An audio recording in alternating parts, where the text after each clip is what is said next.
At the 2 o'clock position, we have a Teal Terran on the team MVP. Shown us some great strategies in the past. Will he show us one here today? He is... MVP, Noblesse.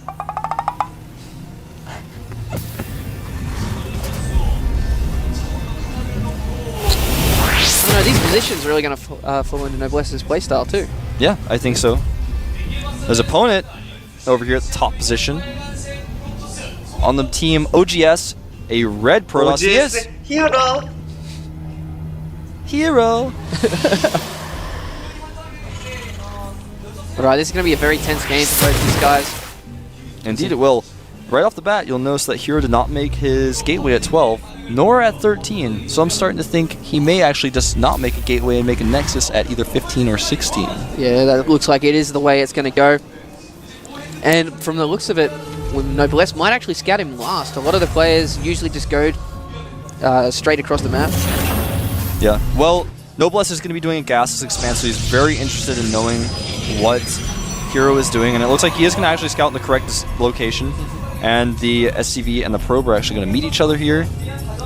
It's like Miss Pac-Man meeting Pac-Man in one of those Pac-Man games I used to play on my Game Boy. It was in Act 2 where they met. It's like Act 2, they meet. Someone knows what I'm talking about. I always make these references. I'm like, somebody knows what I'm talking about. There's one person out there that knows. But so, given this position now, Noblesse does have one or two options. He's got A, he can expand himself, or B, he can try and punish. Well, it's almost impossible for him to actually punish at this point, given that he hasn't gotten gas. Yep. The only way he could really punish would be to add a bunch of barracks and try to do an all-in. I don't think he will. I think what he's going to do is actually make a command center still, but then try to tech extremely quickly to medevacs and try to punish him that way. Like you said, these are close air positions, so it's relatively easy to drop. Ooh, hang on, is that a second gateway before a core? Yes. You have to do this in this scenario, because if you don't, you can get caught very off guard, and with the timing, it's hard to explain. Well, maybe we'll have a chat about it later. But if you make the second gateway first, it's much safer. You can get those Zealots out, and even if he has Marauders and Concussive Cells, the Zealots buy you enough time. And this is just a little pressure move here by Noblesse with that Marine and the SCV. Very difficult to deal with for Hero right now. Doesn't have that Zealot out just yet, but he's going to back away because he knows the Zealot will be out soon. Needs to be careful with the probes there, losing quite a bit of health. Wants to get rid of that SCV, does a nice job. Yeah, he just wants to make sure he doesn't get bunkered. Now the core is done. Now he's going to have enough to make 2 Stalkers right off the bat, or at least he will in just a moment. So we're going to see a 1-rack expand coming from Noblesse anyway. Yep, dropping a couple more. Adding a few more barracks here, so he's not going to be taking necessarily as quickly as I thought. He did add the 2 gases as well. He may try to hit a nice little timing with Stim, because you can still do that if your opponent goes Nexus first. Making that second gateway like Hero did allows him to get those 2 Stalkers out super fast, or in some cases you can get Zealots out if that becomes more appropriate, but either way, I think that Hero has a lot of options at this point. Only lost a probe or 2 to that little bit of harassment. He's had his Nexus up for much longer. Of course, Noblesse is just making his command center into an orbital. He's actually going to pressure here with his units just a little bit to make sure his opponent didn't try to move that orbital down. He knows he's not going to have Marauders out, and that's the key. Without Marauders, your Stalkers and your Zealot can just do so much.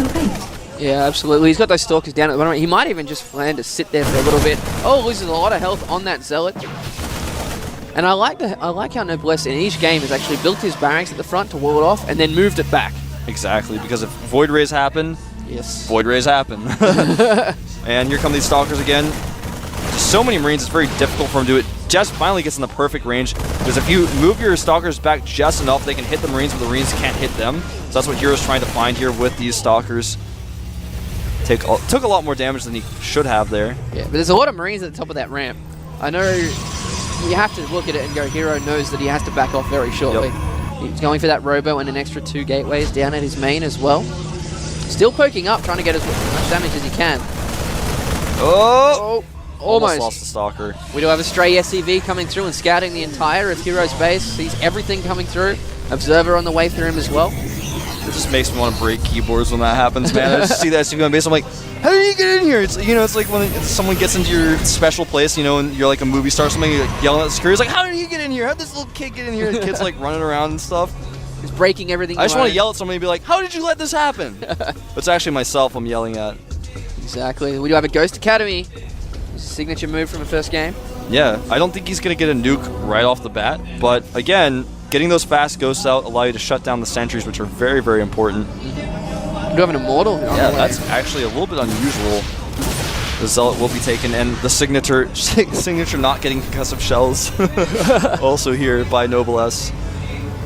Well, he is upgrading both stim and combat shields, so I'd say it's just he's waiting to do those after the fact. Yeah. Actually, concussive shells, unless you want to do something very aggressive, isn't really required. It's extremely helpful, and there's almost no reason not to get it, but getting that stim first and the combat shields quickly makes sense in this case. Yeah, but from the looks of it here, if he goes at that good timing when the stim finishes, there's a lot of Stalkers in this mix. What did I say Mitch for? I don't know. I don't know, man. But yeah, he's gonna go right now. I think he should wait for the Ghost where he can EMP, but he does have stim and combat shields. They both just finished. Should wait for those Ghosts though before engaging. Here they come. Yeah, are they going to have enough energy? I'm not sure, but sniping the Zealots is a very strong move, even if he doesn't have enough EMPs. And a nice scan to take out that Observer. We are going to have an engagement very, very shortly. Just both guys trying to get in the right positions here. Doesn't quite have enough yet for EMP. He will in about 2 seconds, so now he's going to just buy himself a little bit of time. Now he's got enough for EMP, so he's going to run forward here. He's going to want to EMP most of the Stalkers and the Immortal, of course. There's only one sentry in that mix, so that's not a huge deal. Well, with the way Hero's comped up, using one EMP. There's one EMP. Oh, a second one goes down as well. Not enough energy for a snipe.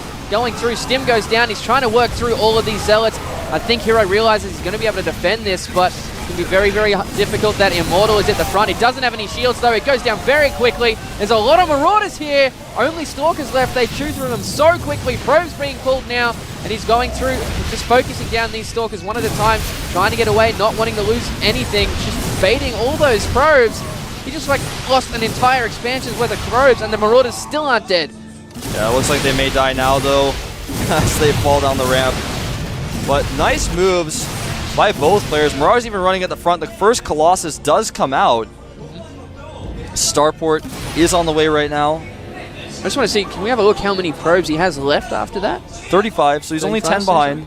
Didn't lose as many probes, I don't think, as you thought, because he's been chrono boosting them for a while. I mean, he lost a lot of probes. He's still got a decent amount of probes, is what I meant to say. Now, this Colossus counterattack timing is so smart by Hero.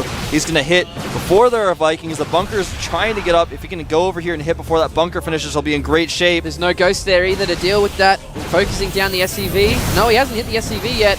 The bunker does finish, but not enough health. He is going to take it down very quickly. Stim comes through. A lot of Marauders in the mix here. He wants to be careful. A lot of sentries at the back. It looks like he might actually move that Colossus at the top. No, going to back off. That was very, very scary. He almost lost the Colossus. Losing the Colossus in that scenario would have been the last thing that Hero wanted to have happen. He is making another Immortal, which I actually find really strange. Could have probably just saved up to get another Colossus. Making Immortals once the opponent has stim and has enough units just does not work. Unless you have a ton of Immortals. If you got that one Immortal in the fight, it's not that big of a deal. This isn't PvP where having that one Immortal just changes everything. Blink Stalker fights get so fun. Ready to plunder. That Marine is ready to plunder. Or Viking, rather, I should say.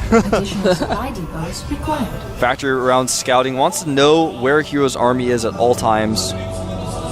Now, Hero has actually caught up in workers. He's only 4 workers behind now. 5 now. 48 to 53. So he has been chrono boosting those out quite nicely. Going to continue that Colossus production. Actually, no, making more and more observers. That's very interesting. I think he wants to just take a third base. He does have a probe over at that third base location. I think he's just going to play a little bit turtley, make sure he doesn't get dropped at all, and take a third base. Yeah, that would be the safer option here at the moment. There's a lot of Vikings in production here for Noblesse. Yeah, he's got 2 Vikings out right now, 2 more on the way, and he only has 2 dropships out, so he does have those 2 dropships, but he's not going to be making any more for a while. And these Stalkers are ready for drops, but has to be very careful, doesn't want to get too close to that ramp. Does not. Indeed, he does have vision there. It looks like he's just trying to bait Noblesse into coming up that ramp. But both these guys being very, not nervous, but hesitant to engage. Now, what happens a lot of time, oh, I love this, I'm about to say something and then someone just does it. I was going to say, if he scouts the double reactor starport, he's probably just going to add some more gateways and stop making Colossi, and that's exactly what he's doing. And right now, he started a Twilight Council, he's +1 armor. It's about to finish. Noblesse doesn't have any attack upgrades. His armor or its attack upgrades about to finish, so it's going to be +1 attack versus +1 armor. So pretty even there in the upgrades. Some hallucinated Colossi coming forward here. I like this move. This is going to, of course, force him to make more and more Vikings, which will, of course, become useless because he's no longer making Colossi. Absolutely. Did he see them being made, though? That's the question. No, he did not. Okay. And he's going to move forward here again with a lot of Vikings. And even so, even with those Vikings, remember, Vikings do decently on the ground, and those Colossi are fake. They're not going to help out. The timing on the hallucinations, he's going to run out very quickly, though. Oh, he does take one out. Got to be feeling very good about himself there, but so is... Oh, nice EMP. Takes out a second Colossus.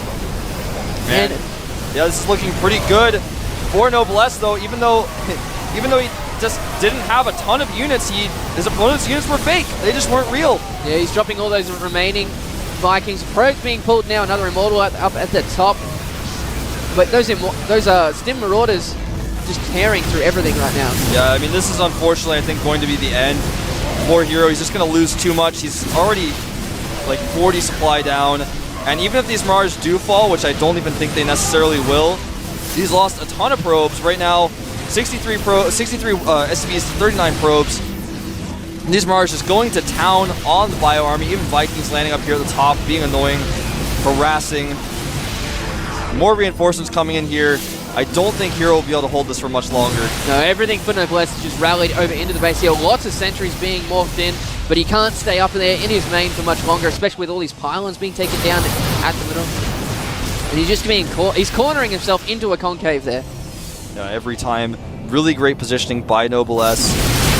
And there goes the Immortal. Will fall here. And sentries, while they're a great support unit, they just do not do enough damage to kill Marauders that are being healed by medevacs. No, not at all. Looks like he has gotten through all the Zealots, all the sentries dropping down now. Nice control by Noblesse, constantly keeping those Zealots out of range to do any damage. Those 3, 4, 5 medevacs, even more, are just going to heal each one of those Marauders one at a time.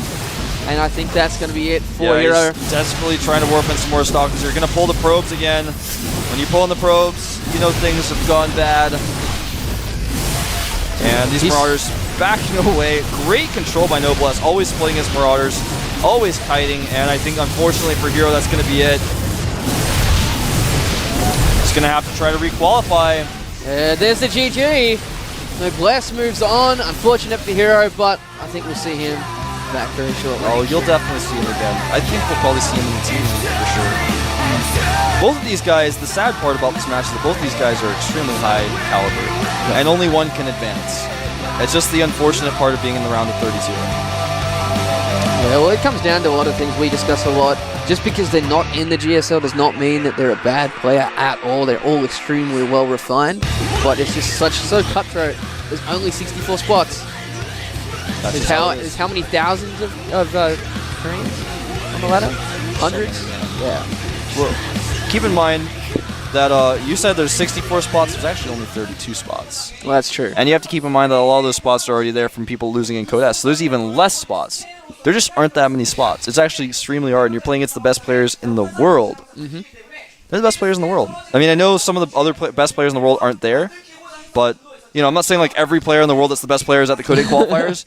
But if you're there, you're one of the best players in the world. Otherwise, they don't let you in. They're like, sorry, I looked at the list of the best players in the world, and you're not on it. So, maybe become one of the best players in the world and come back next month. Yeah. Although I believe the Code 8 qualifiers for August are actually being run a couple of weeks early this time. Yes, they are.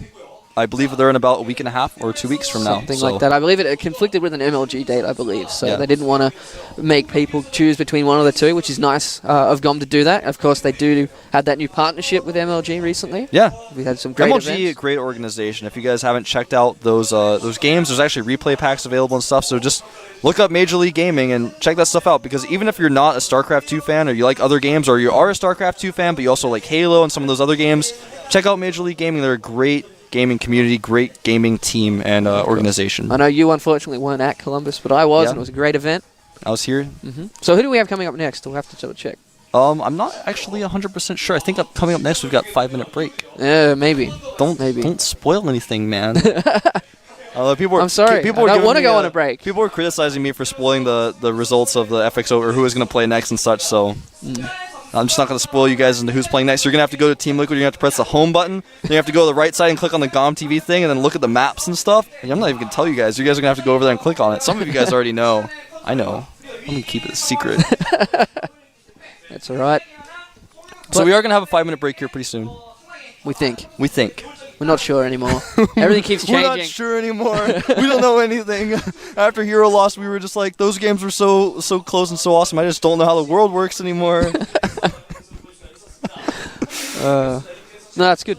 By the way, you can follow GOM TV on Twitter at GOM TV. I tried to mention that earlier that you could follow me at FXO Wolf and you could follow him at FXO Unstable. Wasn't quite able to squeeze out. You could follow GOM TV at GOM TV. You can also go to m.gomtv.net on your smartphone. Look up the VODs there. You can watch the VODs on your smartphone. You can avoid doing anything else productive in your life and just go on the mobile site. Or you can be productive while you watch the VODs. Like put your cell phone on your desk at your job. Just make sure your boss can't see it. And That is watch what I those used to VODs. do. I used to put it on my second screen. The one that's angled away from the boss there. I just used to watch the VODs and not go to class or just, that's the kind of stuff. But definitely use that mobile site. It's great. The interface is awesome. And not only can you watch the VODs, you can look up the scheduling. You can look up records. You can just Everything. go there. Just experience it for yourself. It's just like the normal website. website. It's the way I put it. Yeah, it's like the normal website, except small and compact and nice. I actually like it more than the normal website just because it's so simple. I love it. Anyway. I also want to thank G-Skill, Intel, Blizzard, and we're going to have our 5-minute break now. So thanks to sponsors. Thanks to GOM TV. See you guys in 5 minutes.